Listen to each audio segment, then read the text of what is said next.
और अब तो सच्चाई उजागर होने का समय है, अब तो आ गया समय।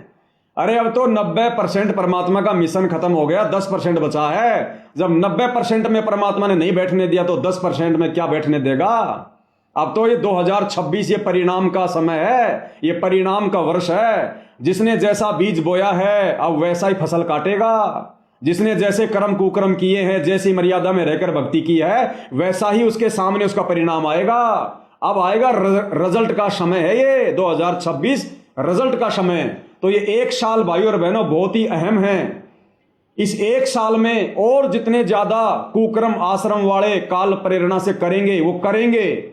और इस एक साल में हम सत्सेवक भाई बहनों की अग्नि परीक्षा रहेगी, अग्नि परीक्षा। हमारा गुरु तब तक हमारा साथी है जब तक हम अपने धर्म कर्म पर हैं, जब तक हमारे मन में कोई दोष नहीं है, कोई द्वेष नहीं है, जब तक हमारी नीयत सही है, जब तक हमारी मर्यादा सही है, और जब तक हम गुरु को परमात्मा मानकर भक्ति कर रहे हैं, तब तक गुरु हमारे साथ है। अन्यथा ये किसी का सगा नहीं है, ध्यान रख लेना। ये संत रामपाल जी भगवान, ये कबीर परमात्मा किसी का सगा नहीं है। जरा सी गलती हम करेंगे, आज हमारी भी ऐसी दुर्गति होगी जैसे इन आश्रम वालों की हो रही है। किसी की मर्यादा नहीं है, काल ने बिल्कुल गर्दन से पकड़ रखा है, कब उठा के ले जाए कोई भरोसा नहीं है। तो सत्सेवक भाई बहनों, मर्यादा सबसे पहले, भक्ति सबसे पहले। अगर मर्यादा में रह के भक्ति करेंगे तो परमात्मा हमें हिम्मत देगा, हमें साथ देगा। अन्यथा ये परमात्मा पक्षपात नहीं करता किसी के साथ भी, चाहे कोई अपना हो चाहे कोई पराया हो, सारी सृष्टि इसी की है। इस बात को ध्यान में रख लेना। अगर सेवा भी करो, कोई भी अगर कार्य करो तो मर्यादा में रह के करना भाई। अगर मर्यादा तोड़ दी तो ये परमात्मा फिर किसी का सगा नहीं है। इस बात को याद रख लेना, इस बात को याद रख लेना। आज इस घोर कलयुग में जो सद्बुद्धि आप और हम सत्सेवक भाई बहनों को परमात्मा ने बख्शी हुई है, क्या उनके परिवार को है? क्या इन शतलोक आश्रम वालों को है? क्या इन बड़े बड़े मायाधारी इन भक्तों को है? सबके सब काल के जाल में फंसे हुए हैं, सबके सब काल के जाल में।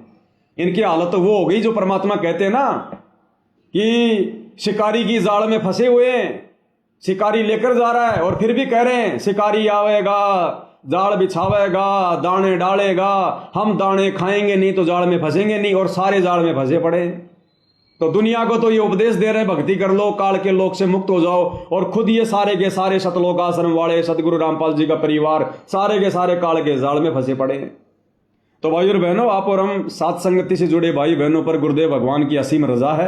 इस रजा को हमने मर्यादा में रहकर भक्ति करते हुए इसी प्रकार से बनाकर रखना है। ये हमारा अंतिम जन्म है, अंतिम जन्म। जिस प्रकार मर्यादा तोड़कर संत रामपाल जी के परिवार ने और शतलोक आश्रमों में जाने वाली संगत ने अपने जन्म बढ़ा लिए, ये गलती आप और हमने शौपन में भी नहीं करनी। हम खुद टूट जाएंगे लेकिन मर्यादा नहीं तोड़ेंगे।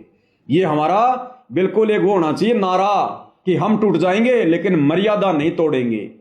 तब भाई और बहनों, परमात्मा कदम कदम पर, पल पल आप और हमारे साथ रहेगा। कदम कदम पर